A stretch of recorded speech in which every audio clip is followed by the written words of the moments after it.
Très belle journée à vous, bienvenue dans ce rendez-vous de l'actualité. On part tout de suite au palais présidentiel. Le chef de l'État, Alassane Ouattara, a échangé ce lundi avec l'ambassadeur d'Algérie en Côte d'Ivoire, Mohamed Abdelaziz Bouguetaya. En fin de mission, le diplomate algérien est venu faire ses adieux au chef de l'État, Viviane Aimé.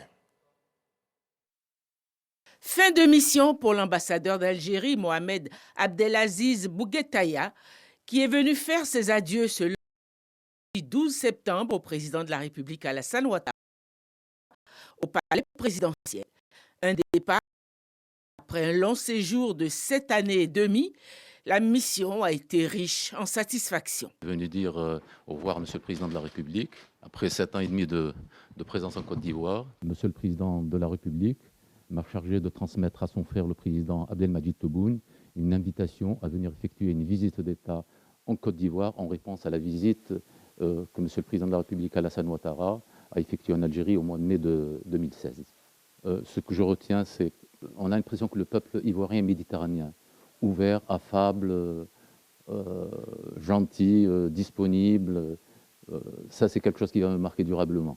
L'ambassadeur d'Algérie quitte la Côte d'Ivoire avec son épouse Farida Bouguetaya, qui, à la tête de l'association des épouses d'ambassadeurs accrédités en Côte d'Ivoire, a posé plusieurs actions humanitaires sur le terrain.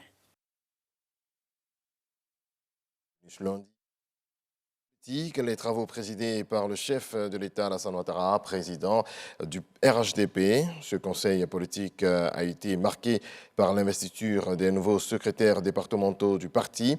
Ils sont au nombre de 350. Leur rôle majeur sera d'entretenir les bases du parti dans toutes les localités et de conquérir de nouveaux militants, conformément à la feuille de mission qui leur a été remise par le directoire. Écoutons à ce propos le président de la République, Alassane Ouattara.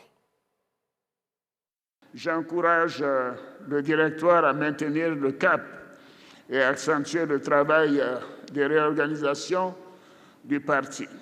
Évidemment, il y a des défis qui restent. Et ces défis concernent bien évidemment le parachèvement des structures de base, la consolidation du fichier des militants. Ce sont des éléments essentiels pour être sûr que nous avons effectivement une liste de militants réels et non pas de militants virtuels, comme j'ai eu l'occasion de le constater à l'occasion de certaines élections. Nous devons également procéder au lancement de la carte d'adhésion. J'insiste là-dessus. Un parti doit pouvoir avoir des membres identifiés et la carte d'adhésion doit être pour chaque militant sa carte d'identité de son appartenance au RHDP. Nous devons également, bien sûr, mettre en place les organes spécialisés chez les femmes et chez les jeunes. Je sais qu'on le fera sans grande difficulté, car je connais la sagesse de nos femmes et la maturité de nos jeunes. Alors l'objectif, c'est de renforcer le statut du RHDP comme premier parti de Côte d'Ivoire à l'issue des prochaines élections locales. Je suis certain que nous allons les gagner, et les gagner largement. Et le RHDP doit rester un modèle d'ouverture, de tolérance, de paix et de démocratie pour la nation ivoirienne. Pour ma part, en tant que président du parti, en tant que président de la République, je voudrais vous assurer que je reste pleinement engagé afin que notre pays maintienne sa trajectoire de paix dans la sécurité, dans la stabilité et pour le développement. Des conseils du Premier ministre à l'endroit des élèves du lycée Djidji Amondi Pierre d'Adjamé. Il y a 55 ans, Patrick Achi était lui-même un élève de cet établissement. Le chef du gouvernement a donné le top départ de la rentrée scolaire 2022-2023. Ce 12 septembre à Adjamé, il a également procédé au lancement de la distribution gratuite des kits scolaires. On fait le point avec Alexis Ouetraogo. Pour la rentrée scolaire 2022-2023, C'est le lycée Djedja Amondi des 220 logements à Adjamé qui abrite la cérémonie marquant la rentrée des classes. Et pour ce premier jour, le chef du gouvernement, ancien élève de l'établissement, est venu s'assurer du bon déroulement des choses. Patrick Hachi échange et ne se prive pas de prodiguer des conseils aux plus jeunes qui en prennent bonne note. Le Premier ministre nous a donné plein de conseils. Il a dit qu'étant jeunes déjà, nous devons nous mettre au travail. On est venu ici, on est venu à l'école, c'est pour apprendre. En ce qui concerne nous, les enseignants, il nous a demandé d'être un peu plus consciencieux en ce qui concerne le travail, suivre les enfants, ne pas les amener à ne pas aimer une matière. Je suis prof de maths, les élèves ont des appréhensions sur cette matière, mais c'est à nous, les enseignants, de les amener à aimer notre matière. Avec la reprise des classes, le lancement officiel de la distribution des kits scolaires. Une initiative saluée par l'UNICEF qui se réjouit des grands pas du secteur de l'éducation ivoirien, notamment avec la remise des actes des États généraux. Nous pouvons placer l'école ivoirienne au rang des meilleures nations éducatives.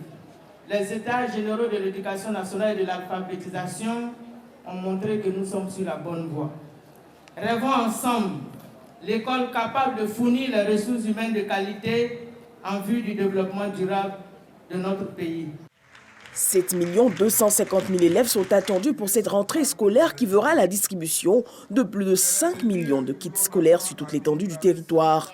Autre point notable, le paiement de près de 16 milliards de francs CFA au profit des COGES depuis le 1er septembre pour faciliter le fonctionnement des établissements.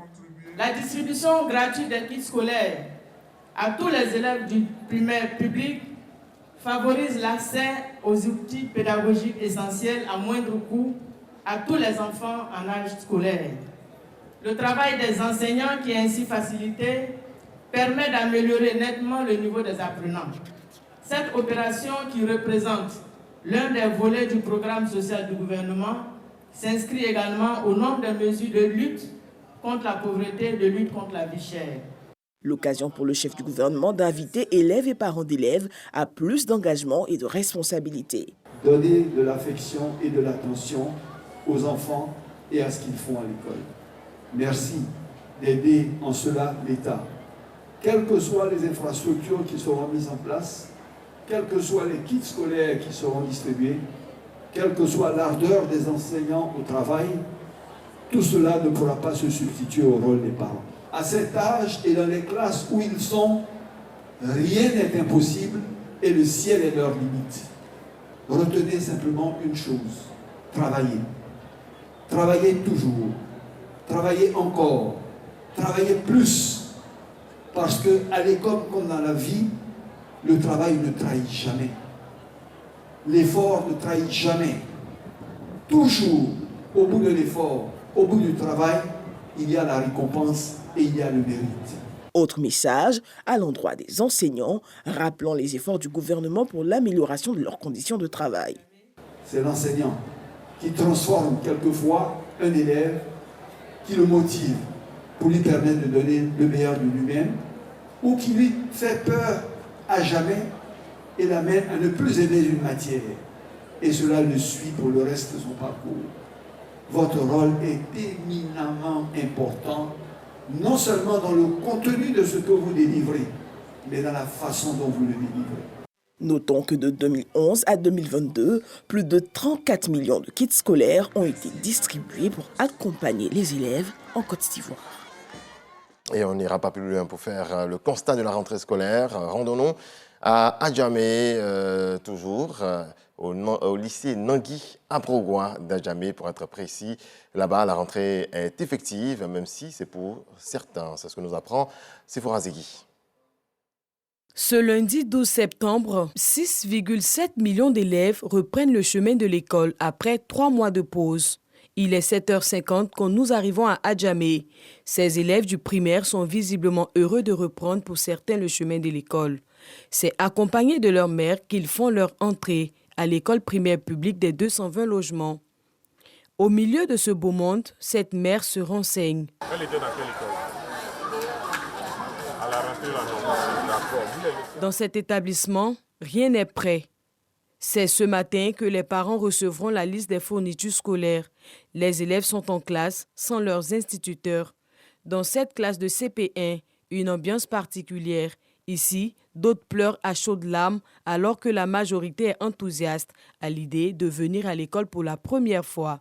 Je n'ai pas pleuré parce que je suis contente de venir à l'école. C'est génial! Sur un effectif de 1000 élèves, seulement 400 sont présents et la plupart des enseignants absents. Les enfants sont là, mais nous avons aussi reçu l'autre côté, la présence du Premier ministre. Donc il y a une partie des enseignants qui est allée là-bas, tous les élèves ne sont pas là.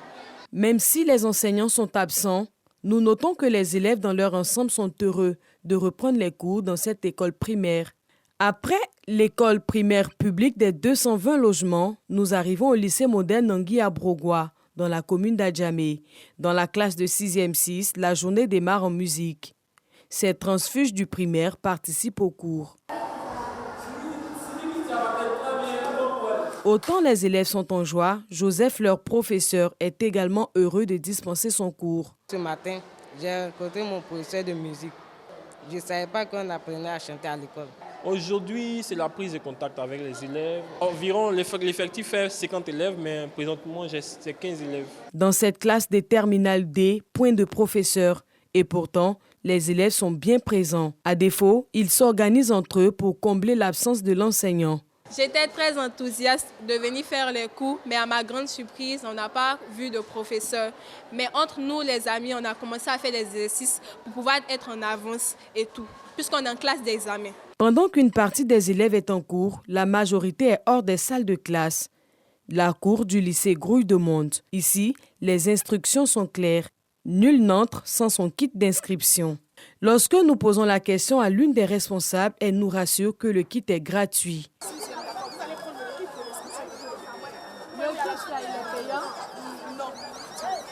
Nous nous dirigeons dans l'une des salles d'inscription. Ici, un parent nous confirme que le kit est payable à 500 francs CFA à l'entrée de l'établissement. Bon, c'est payant. Moi, c'est 500, j'ai payé ma fiche. En plus des 500 francs que devront payer les parents d'élèves, ils sont soumis à d'autres frais annexes. L'école me demande 4 000 francs pour marqueur, et puis fiche d'inscription 500, et puis tricot 3 500, carnet de correspondance 2 000 francs. Vraiment, je demande l'État vraiment de nous aider. Actuellement, les temps sont durs.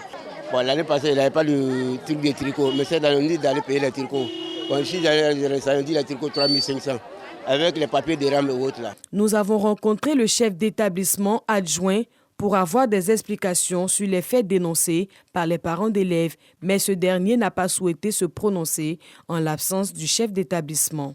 Pourtant, le gouvernement a annoncé la suppression depuis janvier 2021 des frais COGES et autres frais annexes imposés dans les établissements. Mariatou Kone, lors de la grande réunion de rentrée scolaire, est revenue sur la question. Les acquis doivent être confortés par les mesures prises par le gouvernement afin d'alléger les charges des parents.